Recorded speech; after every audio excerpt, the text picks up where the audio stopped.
இப்போ வந்து மார்கழி மாதம் நடந்துட்டு இருக்கு இல்லையா? ஸோ திருவாதிரை களி தான் நம்ம பண்ண போகிறோம். அதுக்கு தேவையான பொருள் என்னென்னு பார்க்கறதுக்கு முன்னாடி அதோட கதையை முதல்ல பார்த்துடலாம் நாம.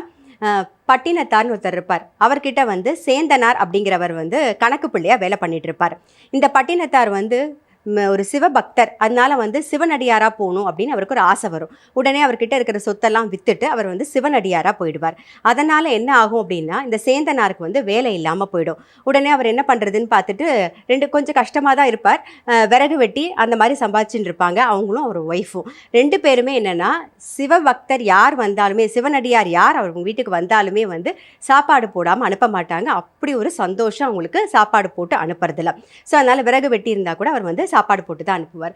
இதை பார்த்த சிவபெருமானுக்கு வந்து டக்குன்னு ஒரு இது தோணும். எப்பயுமே வந்து பெருமாளுக்கு வந்து நம்மளை வந்து டெஸ்ட் பண்ணி பார்க்கறது தானே வேலை. அதனால என்ன பண்ணுவார்னா வந்து நம்ம வந்து சோதிச்சு பார்க்கலாம் அப்படின்னு சொல்லிட்டு சிவபெருமானே வந்து சிவனடியாராக வந்து சேந்தனார் வீட்டுக்கு வருவார். வரும்போது என்ன ஆகும்னா, அவங்க கிட்ட வந்து ஒரு அரிசி குருணை இருக்கும். அதுக்கப்புறம் காய்கறி எல்லாம் மிஞ்சி போன காய்கறி அங்கேயும் இங்கேயுமா கொஞ்சம் கொஞ்சம் இருக்கும். என்ன பண்ணுறதுன்னு யோசிச்சு அவங்க ஒரு களி மாதிரி ஒன்று கிளறிட்டு, அப்புறம் அதுக்கு வந்து காய்கறிலாம் இருக்கு இல்லையா, அதில் வந்து ஒரு கூட்டு ஒன்று பண்ணுவாங்க. இதை வந்து சிவனடியாருக்கு அந்த களியும் கூட்டும் போட்டு சாப்பாடு போட்டு அனுப்பும்போது ரொம்ப ரொம்ப டேஸ்ட்டாக இருக்கும். உடனே வந்து சிவபெருமான் தானே சிவபெருமான் கேட்பார், ரொம்ப டேஸ்ட்டாக இருக்குது, எனக்கு வந்து கொஞ்சம் கொடு அப்படின்னு சொல்லிட்டு. சரி, அந்த களியை வந்து கொடுக்கும்போது அவர் அங்கவஸ்திரத்தில் கட்டிண்டு அப்படியே நடந்து போயின்னு இருப்பார். நடந்து போகும்போது அவர் தில்லைக்கு போவார். தில்லைக்கு போகிற வழி எல்லாமே வந்து இந்த களி வந்து சிந்திண்டே போகும். அந்த இடத்துல பார்த்தீங்கன்னா சோழ மன்னன் வந்து தில்லை நடராஜருக்கு எப்பயுமே வந்து பூஜை பண்ணுவார். அவர் பூஜை பண்ணிட்டு இருக்கும்போது அந்த நடராஜர் ஆடுற அந்த சிலம்பொலி வந்து எப்பயுமே அவர் காதில் கேட்குமா. ஆனால் அன்னைக்கு கேட்காது. இவர் படுத்துட்டு யோசனை பண்ணிகிட்டே இருப்பார். என்னடா அது, நான் வந்து என்ன தவறு பண்ணிட்டேன், எனக்கு வந்து இன்னைக்கு வந்து உன்னோட சிலம்பொலி கேட்கவே இல்லையே அப்படின்னு சொல்லிட்டு கண்ணை மூடின்னு இருப்பார். அந்த சமயம் வந்து சிவபெருமான் தோன்றி சொல்வார், நான் வந்து இன்னைக்கு சேந்தனார் வீட்டுக்கு சாப்பிட போனேன், அதனால தான் வந்து என்னோட சிலம்பொலி இன்னைக்கு உனக்கு கேட்கல அப்படின்னு சொல்லிட்டு மறைஞ்சிருவார். உடனே இவர் வந்து அந்த தில்லை கோவிலுக்கு போகும்போது பார்த்திங்கன்னா அந்த கர்ப்பகிரகம் ஃபுல்லாகவே வந்து இந்த களி வந்து சிந்திருக்கும். எல்லாமே அன்யூஷுவலாக இருக்குது. பெருமாள் வேறு இன்றைக்கி, சிவபெருமான் வேறு நம்ம வீட்டுக்கு இன்றைக்கி சாப்பிட வராமல் வேற எங்கேயோ போய் சாப்பிட போயிட்டாரு அப்படின்னு சொல்லி யோசிச்சுட்டே இருப்பார். யோசிச்சுட்டு இருக்கும்போது சாயந்தரம் வந்து பார்த்திங்கன்னா வந்து இந்த தேரை வடம் பிடிச்சி இழுக்கிறது அப்படின்னு சொல்லுவோம் இல்லையா, ஸோ அந்த விசேஷம் நடந்துட்டு இருக்கு. அந்த சமயத்தில் ஊர் ஜனங்க எல்லாருமே கூட்டிகிட்டு இருப்பார். அப்போ சேந்தனாரும் அங்கே வந்திருப்பார். அந்த சமயத்தில் தேரை இழுத்தா ஒரு அடி கூட தேர் வந்து நகரவே நகராது. அப்போ அந்த சமயம் அசரீரி மாதிரி ஒரு ஒலி கேட்கும், சேந்தனாரை பாட சொல்லு அப்படின்னு சொல்லிட்டு. அப்போ அந்த சமயம் சேந்தனார் அந்த கூட்டத்திலேருந்து வந்து நிற்பார். சோழ மன்னன் உடனே கேட்பார், இன்னைக்கு சிவபெருமான் தானே உங்கள் வீட்டுக்கு சாப்பிட வந்தாருன்னு. சேந்தனாருக்கு ஒரே ஆச்சரியமாக இருக்கும், ஆனால் சந்தோஷமாக இருக்கும். ஏன்னா அவர் வந்து சிவனடியார் தானே வந்தார், சாப்பிட்டு போனார் நடிச்சிருக்கார். சிவபெருமானே நம்ம வீட்டுக்கு வந்து சாப்பிட்டாரா அப்படின்னு சொல்லிட்டு அந்த சந்தோஷத்தில் அவர் வந்து பல்லாண்டு பாடுவார். அந்த பல்லாண்டு பாடும்போது தேர் வந்து கொஞ்சம் கொஞ்சமாக நகர ஆரம்பிக்கும். அதனால தான் வந்து எல்லா சிவபெருமானுக்கு சிவன் கோயிலையும் நீங்கள் பார்த்தீங்கன்னா தேரை வடம் பிடிச்சி இழுக்கிறதுக்கு முன்னாடி பல்லாண்டு பாடிட்டு தான் வந்து தேரை வந்து வடம் பிடிச்சி இழுப்பாங்க. இது வந்து வழக்கமாகவே இருக்கும். நம்ம ஏன் வந்து இந்த களி பண்ணுறோம் அப்படின்னு பார்த்தீங்கன்னா, இந்த திருவாதிரை நட்சத்திரத்தை அன்னைக்கு தான், மார்கழி மாதம் வர திருவாதிரை நட்சத்திரத்தை அன்னைக்கு தான் வந்து சேந்தனார் வீட்டுக்கு சிவபெருமான் போய் அந்த களியும் கூட்டும் சாப்பிட்ருப்பார். அதனால தான் நம்ம வந்து இந்த திருவாதிரை நட்சத்திரத்தை அன்னைக்கு திருவாதிரை களியும் அந்த எல்லா காய்கறியும் சேர்த்து ஒரு கூட்டும் நம்ம பண்ணுறோம். ஸோ இன்றைக்கி நம்ம வந்து திருவாதிரை களி தான் பண்ண போகிறோம். அதுக்கு தேவையான பொருள் என்னன்னு பார்த்துட்டு வந்துடுவோம் வாங்க.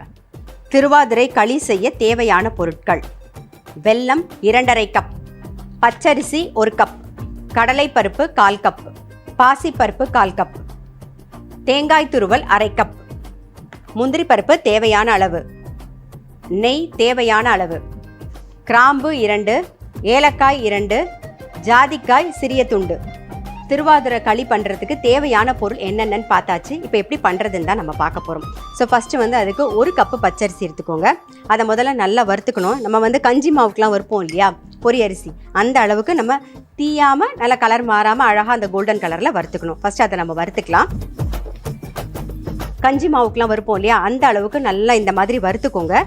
அதை தான் முக்கியமாக வந்து வறுபடுறது தான் ரொம்ப முக்கியம். ஸோ இந்த மாதிரி வறுத்துக்கணும். இப்போ இதை ஒரு பிளேட்டில் நம்ம ட்ரான்ஸ்ஃபர் பண்ணிடுவோம்.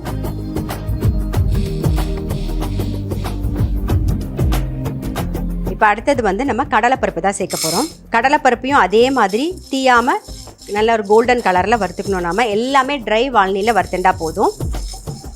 கடலைப்பருப்பும் வந்து கலர் மாறுறது உங்களுக்கு தெரியும். நல்லா ட்ரையாக தான் நம்ம வறுத்துருக்கோம், தெரியுதா? ஸோ இந்த அளவுக்கு வறுபட்டால் போதும். இப்போ இதையும் வந்து ஒரு பிளேட்டில் ட்ரான்ஸ்ஃபர் பண்ணிவிடுவோம். இப்போ அடுத்தது பாசிப்பருப்பு தான் நம்ம வறுத்துக்க போகிறோம். இதுவுமே கலர் மாறாமல் அதே மாதிரி கோல்டன் கலரில் வறுக்கணும். இந்த திருவாதிரை களியும் வந்து ஒரு பொங்கல் மாதிரி இருக்காது, அது ஒரு நல்ல ஒரு டேஸ்ட்டாக இருக்கும், வித்தியாசமாக இருக்கும். ஆனால் இன்க்ரீடியண்ட் எல்லாம் நம்ம வந்து ஏலக்காய், வெல்லம் அதையெல்லாம் தான் சேர்க்க போகிறோம். பட் நல்ல டேஸ்ட்டாக இருக்கும். அதுவும் இந்த திருவாதிரை களியோட அந்த கூட்டு தொட்டு சாப்பிடும்போது ரொம்பவே நல்லாயிருக்கும். பாருங்கள், பாசிப்பருப்பும் நல்லா வறுபட்டுருது, தெரியுதா? ஸோ இந்த அளவுக்கு வறுபட்டால் போதும். இது கூடவே வந்து 2 கிராம்பு சேர்த்துக்கலாம். அதுக்கப்புறம் ஒரு 4 ஏலக்காய், ஜாதிக்காய் இருக்கு இல்லையா, அது ஒரே ஒரு சின்ன பீஸ் ஜாதிக்காய், அது இதோடைய சேர்த்துடலாம். ஸோ இதெல்லாம் சேர்த்து இப்போ நம்ம குருணையாக பொடி பண்ணின்னு வந்துடுவோம். அதாவது ஒரு ரவை பதத்துக்கு நம்ம பொடி பண்ணி எடுத்துக்கலாம்.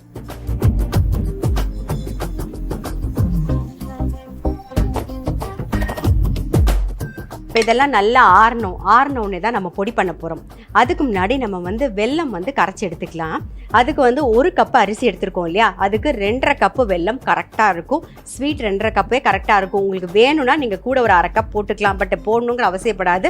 2.5 கப் கரெக்டாக இருக்கும். முக்கியமாக பாகு வெல்லமாக இருந்தது அப்படின்னா அந்த கலர் வந்து கரெக்டாக வரும். அந்த பார்க்கும்போதே சொல்லுவோம் இல்லையா, பாகு வெல்லமாக இருக்குன்னு சொல்லி, அப்போ உங்களுக்கு கலர் வந்து பார்க்குறதுக்கு நன்னா வரும். அவ்வளோதான். வெல்லத்தை பொறுத்து தான் வந்து உங்களுக்கு பொங்கல் பண்ணாலும் சரி, ஸ்வீட் எந்த ஸ்வீட் நீங்கள் பண்ணாலுமே சரி, அந்த வெல்லத்தோட கலரை பொறுத்து தான் உங்களுக்கு வரும். இப்போது வெல்லம் வந்து 1 கப்பு சேர்த்துக்கலாம். அதாவது 1 கப்பு இல்லை, நான் 2.5 கப்பு வெல்லம். ஒரு கரெக்டாக ஒரு எந்த சைஸில் எடுத்துக்கிறீங்களோ அதே சைஸ், எந்த கப்பாக இருந்தாலும் சரி, சின்னதாக இருந்தாலும் பெருசாக இருந்தாலும் பரவாயில்ல, அரிசி எப்படி எடுத்துக்கிறீங்களோ அதுக்கு தகுந்த மாதிரி 2.5 கப்பு வெல்லம். ஸோ 2.5 கப்பு வெல்லம் எடுத்திருக்கேன், அதை சேர்த்தாச்சு. இப்போ கொஞ்சம் தண்ணி விட்டு அதை கரைச்சிக்கலாம். இந்த தண்ணிக்கும் வந்து அளவு இருக்குது. நம்ம வந்து சேர்க்கும்போது வெள்ளை தண்ணியோடு சேர்த்து தான் பண்ண போகிறோம். தண்ணி அளந்து ஊற்றும் போது உங்களுக்கு நான் சொல்கிறேன்.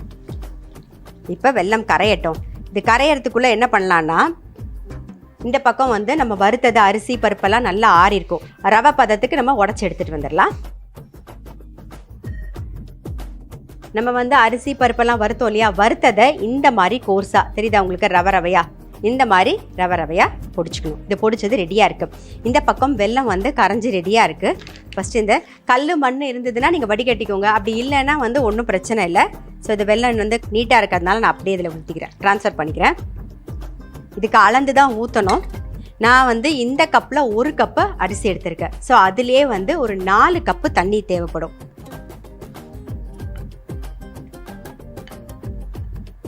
பாருங்கள், 1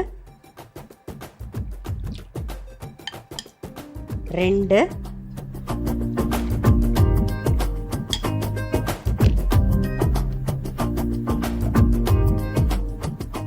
3 இது 4.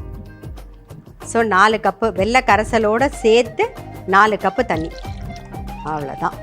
இப்போ இது வந்து நல்லா கொதிக்கணும். இது கூடவே நம்ம என்ன பண்ண போகிறோம்னா, ஒரு 1/2 கப்புக்கு தேங்காய், அதையும் சேர்த்து கொதிக்க வச்சிடலாம். இது நல்லா கொதிக்கட்டும்.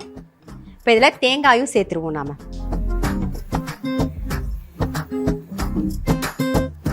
இதுக்கு நெய்யெல்லாம் ரொம்பவே செலவாகாது. இதை நீங்கள் பண்ணி முடிச்சதுக்கப்புறம் நம்ம முந்திரி பருப்பு வறுத்து சேர்க்குறோம் பார்த்தீங்களா, அதுதான் நெய்யே. பட் அது எதுவுமே இல்லாமே வந்து இந்த களி அவ்வளோ நல்லா டேஸ்ட்டாக இருக்கும். இப்போ நல்லா கொதிச்சிடுது இல்லை, இந்த ஸ்டேஜில் அடுப்பை சிம்மில் வச்சுருங்க. வச்சுட்டு நம்ம வந்து பொடிச்சு வச்சுருக்கோம் இல்லையா அரிசி பருப்பு, அதை வந்து அப்படியே போட்டு கைவிடாமல் கிளறி விட்டுருவோம்.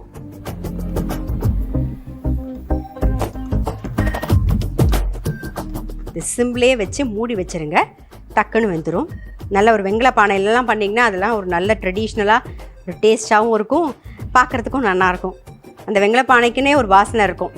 அவ்வளோதான். இது அப்படியே சிம்மில் வச்சு மூடி வச்சுருவோம். கொஞ்சம் வேகட்டும், அதுக்கப்புறமா நம்ம வந்து பார்க்கலாம். வேகிற வரைக்கும் நம்ம வெயிட் பண்ணலாம். இப்போ பாருங்கள், வெந்துடுத்தான்னு பார்த்துடலாம். தெரியுதா உங்களுக்கு? ஸோ நல்லா வெந்துடுத்து. இப்போ இது மேலாக ஒரு ஸ்பூன் நெய் சேர்த்துக்கலாம். நல்லா மிக்ஸ் பண்ணிவிடுவோம். இந்த பக்கம் வந்து ரொம்ப சீக்கிரம் டக்குன்னு முடிஞ்சிடும், நல்ல டேஸ்ட்டாக இருக்கும். இப்போ இந்த பக்கம் வந்து என்ன பண்ண போகிறோன்னா, நெய் விட்டு முந்திரி பருப்பை வறுத்து எடுத்துக்கலாம். நீங்கள் நெய் வந்து மேலாக சேர்க்கும்போது நல்ல வாசனையாக இருக்கும். முந்திரி பருப்பு வறுக்கிறதுக்கு என்ன தேவையோ அந்த அளவுக்கு நெய் சேர்த்துக்கோங்க, இல்லைனா வந்து சுட்ட வாசனை வந்துடும். இப்போ இதில் முந்திரி பருப்பை சேர்த்துடலாம். இப்போ முந்திரி பருப்பு வறுபட்டுறதை சேர்த்துடலாம். நாம் அவ்வளோதான், ஆஃப் பண்ணிடலாம். நம்மளுடைய திருவாதிரை களி வந்து ரெடி. இப்போ பிளேட்டிங் பண்ணிடுவோம்.